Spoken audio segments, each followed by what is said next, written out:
Now Anderssen's opening is 1a3, and we're going to discuss Anderssen's opening and not other variations, because of course the game can continue and transpose into all kinds of variations like e5 and e4. Then we have Mengarini's variation, knight f6, knight c3, that's the Vienna Mengarini. And after the 4-knight development, we get the 4-knight Zoidberg variation, which is a typical opening against Zoidberg after Anderssen's. And I've had some exciting games against it with nice sacrifices. It's a shame I didn't record them. But we're not going to take a look at those openings, so it's just Anderssen's opening, so no transposition to other openings. So a3, play continues, knight f6, knight c3, knight c6, and knight f3. Now black has a choice to develop either pawn to control the center. d5 was played, d4, bishop e6, an unusual move to strengthen or overprotect d5, but this locks in the bishop and will cause problems for the development of the black bishop. e3 and rook c8, another unusual move, but it's still nothing I can take advantage of right away. So the idea now is to play a cold style of formation. Bishop d3 to overprotect e4, continue with an e4 pawn advance, and e5 if allowed. And the nice thing about bishop to d3, which was played, is that normally black can develop his knight to d4, which takes away the bishop. But right now he can't, because b4 is protected by the Anderssen move. Frankly, there's not a lot of good places for black's knight to go to at this point. a5 seemingly the only option.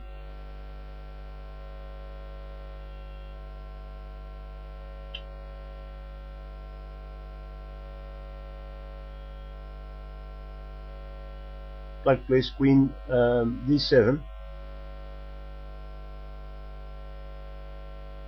castle, and rook g8, another unusual move, but again nothing that will cause black to lose the game right away.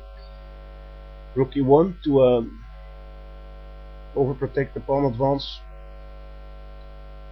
and bishop f5. And now I should probably go ahead with my plan and start pushing the e4 pawn.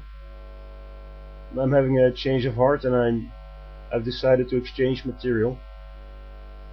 So bishop takes, queen takes, queen d3, take, e6, which frees the pawn, but can go to d4 or c5,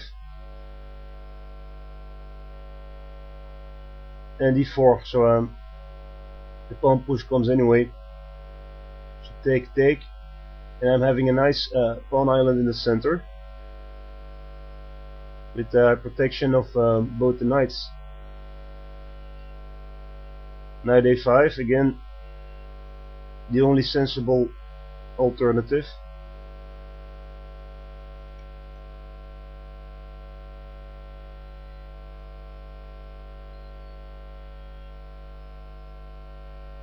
e5, so I'm kicking the knight off.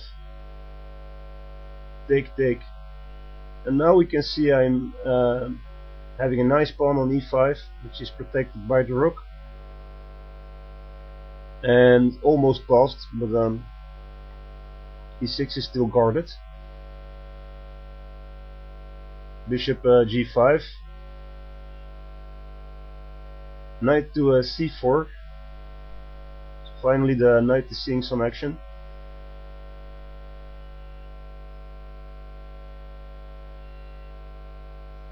There's only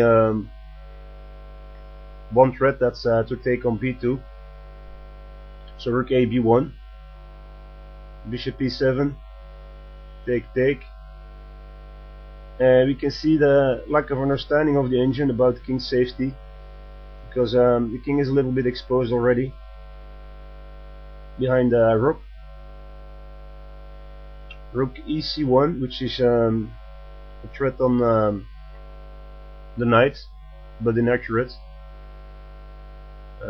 Should have played a4 and b3 to kick away the knight right away. f6, a4. So this allows b3, otherwise the knight can take on a3. Knight b6 and b4, defending. So again the knight is kicked back by white's pawn development on the A and B file. Knight d7 and rook goes back to e1. We shouldn't have left that square to begin with. Knight f8, take with check. So I'm up a pawn and black regains the material and gets out of the check. A rook e5, so I'm getting a nice rook outpost with an attack on d5, also threatening to double up on the rooks. And black's king is in a bad spot at this moment. So c6 to protect the d5 pawn, rook b to e1, creating a battery, and knight to g6, hoping to chase away the rook. Then rook e6 check. Now there are two options for black. We can either retreat to f7 or to f5. And f5 looks like a horrible choice, because black will have to face the pawns on the second rank that are going to advance. And black king will be trapped in the box. So e7 looks like the best move, but it's actually the worst, because then we get a nice miniature. If king goes to f7, then we get knight c5 check, king f8, which is forced, knight takes pawn check, king f7 forced, knight c5 check. So we are seeing some sort of windmill attack, and we have undermined the defense of the knight. King f8 forced, and rook takes knight. So black is down a knight and a pawn. Also,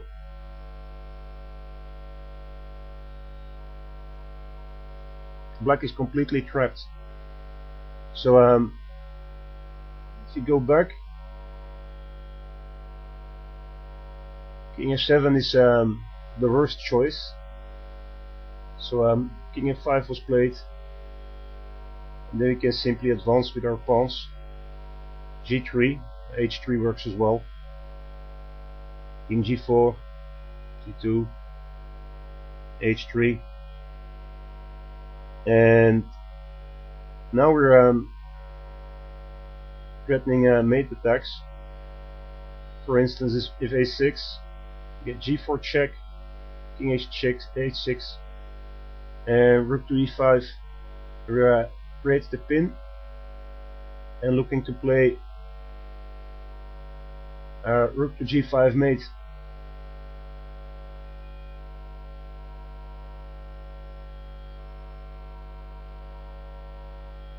So at this point, in light of the h4 threat, black has to sacrifice a piece in order to avoid the mate. So knight f4 check, and pawn takes, and this destroys white's pawn formation, but at the cost of a minor piece. And black continues g6, creating escapes, and I can simply and calmly advance and push black off of the board. So I'm exchanging rooks.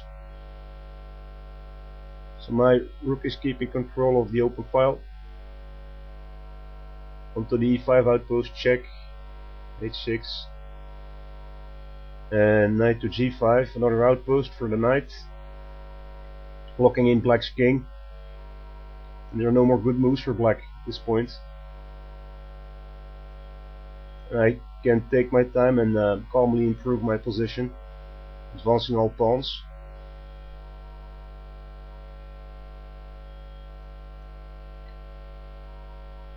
Also cutting off the 5th rank.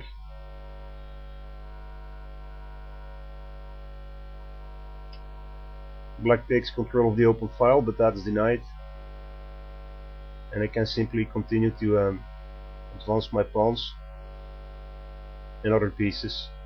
And at this point we're already creating mate threats for king h8, rook e8 mate. So king f8, and now advancing is probably best, but I'm just looking for a fork-turn exchange.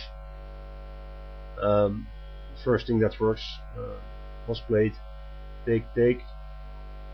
Black takes on e7, and I take the pawn, and I'm getting a passed pawn with 2 defenders, and black is lost. It's just a matter of promotion. Again, black can't escape.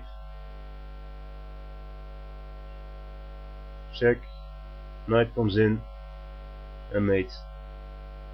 So that was the game against Zoidberg, 60-move game. I hope this gives you some understanding in Anderssen's Opening. You might want to consider playing against Zoidberg. It's a fun engine. Thanks for watching. Please leave a comment, and have a great evening.